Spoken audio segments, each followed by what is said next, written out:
एका बाजूला मोठमोठ्या व्यासपीठांवर बालसंस्कार आणि विद्यार्थ्यांचे भविष्य घडविणे याचे गोडवे गायले जात असताना दुसऱ्या बाजूला प्रत्यक्ष शिक्षणासाठी झगडणाऱ्या गोरगरीब विद्यार्थ्यांची अवस्था अत्यंत दयनीय असल्याचे चित्र वलगाव येथे समोर आले आहे। IAS अधिकाऱ्याच्या उपस्थितीत आयोजित करण्यात आलेल्या बालसंस्कार शिबिरात मोठी गर्दी आणि प्रसिद्धी पाहायला मिळाली।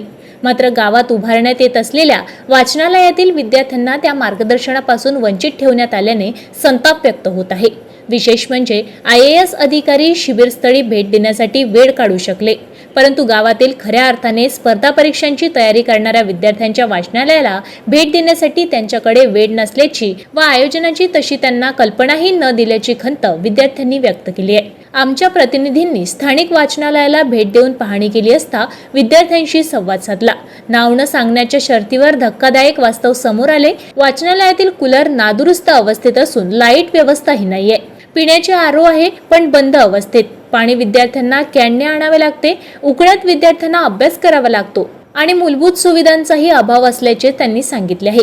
इतकेच नाही तर वाचनालयातील स्वच्छतेची जबाबदारी ही विद्यार्थ्यांनाच पार पाडावी लागत आहे। संडास साफ करण्यापासून इतर स्वच्छतेपर्यंतची कामे विद्यार्थी स्वतः करत असल्याची बाब समोर आली आहे।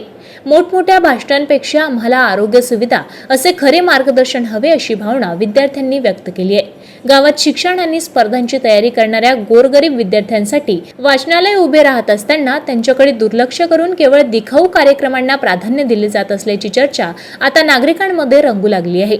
बालसंस्कार शिबिरांपेक्षा विद्यार्थ्यांच्या अभ्यासासाठी आवश्यक सुविधा उपलब्ध करून देणे अधिक महत्त्वाचे आहे, अशी मागणी ग्रामस्थांकडून होत आहे। पुन्हा भेटूया एका नवीन भागासह। तोपर्यंत सावध रहा, सतर्क रहा। ताज्या घडामोडी आणि आपल्या शहरातील बातम्या बघण्यासाठी नंबर 1 न्यूज चॅनलला सबस्क्राईब करा, शेअर करा, आपल्या प्रतिक्रिया कॉमेंट बॉक्स मध्ये द्या। आपल्या बातम्या नंबर 1 न्यूज चॅनलवर बघण्यासाठी 99 21 58 96 63 या व्हॉट्सअपवर मेसेज करा।